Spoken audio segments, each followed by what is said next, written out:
भारताचे पंतप्रधान नरेंद्र मोदी चीनला गेले होते आणि तिथेच त्यांना जीवे मारण्याचा प्रयत्न झाला होता। पण रशियाचे अध्यक्ष पुतिन यांनी मोदींचा आपण जीव वाचवला असा दावा आता केला जातोय। कारण या दरम्यान तिथे अशा काही घटना घडल्या होत्या ज्यामुळे मोदींना जीवे मारण्याचा प्रयत्न झाला होता। 31 ऑगस्ट ते 1 सप्टेंबर दरम्यान SCO समिट पार पडली। या समिट मध्ये पंतप्रधान नरेंद्र मोदी चीनला जवळपास 7 वर्षांनंतर गेले होते।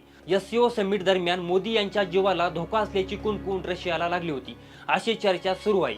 कारण SCO समिट नंतर मोदी आणि रशियाचे अध्यक्ष पुतिन हे एका मीटिंगसाठी भेटणार होते। प्रोटोकॉल नुसार मोदी आणि पुतिन वेगवेगळ्या गाड्यांनी मीटिंगच्या ठिकाणी जाणार होते, पण पुतिन यांनी हा प्रोटोकॉल मोडला आणि ते मोदींना आपल्या गाडीत घेऊन गेले। पण ही घटना आपल्याला सामान्य वाटत असली तरी डिप्लोमॅटिक प्रोटोकॉलचा विचार केला तर ही घटना असामान्य आहे। कारण कोणत्याही दोन देशांचे प्रमुख नेते अशा प्रकारे एकत्र प्रवास करणं हा प्रोटोकॉल नाही।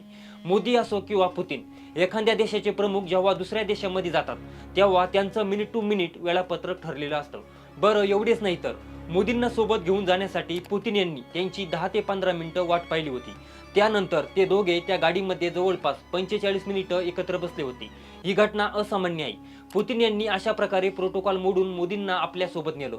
यावरून या दोघांची बॉन्डिंग किती स्ट्रॉंग आहे हे मीडियावरून दाखवण्यात आलं। पण यामागे काहीतरी वेगळं कारण होतं। ही शिखर परिषद संपल्यानंतर काही वेळातच बांगलादेशमधून एक बातमी आली।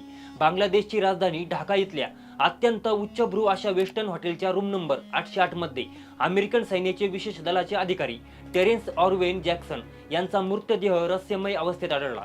जॅक्सन हे अमेरिकेचे स्पेशल फोर्सचे कमांडर इन्स्पेक्टर जनरल होते। मुख्य म्हणजे आशियामध्ये अमेरिकेचे जेवढे स्पेशल ऑपरेशन होतात त्या सगळ्यांवरती देखरेख ठेवण्याचं काम जॅक्सन यांच्याकडे होतं। चीनच्या सुरक्षा यंत्रणेंनी ऐनवेळी पर्यायी व्यवस्था केली, पण पुतिन यांना त्यावरती विश्वास नव्हता। त्यामुळे त्यांनी स्वतः मोदींच्या सुरक्षेची काळजी घेतली।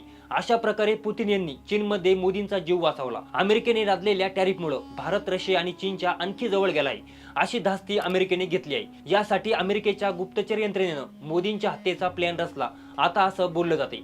पण या सगळ्या शक्यता आहे। तर मंडळी, चीनमध्ये खरंच मोदी यांना जीवे मारण्याचा प्रयत्न झाला असेल का?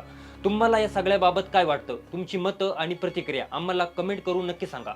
आणि अशाच माहितीपूर्ण व्हिडिओ बघण्यासाठी वेद.com ला सबस्क्राईब करायला विसरू नका।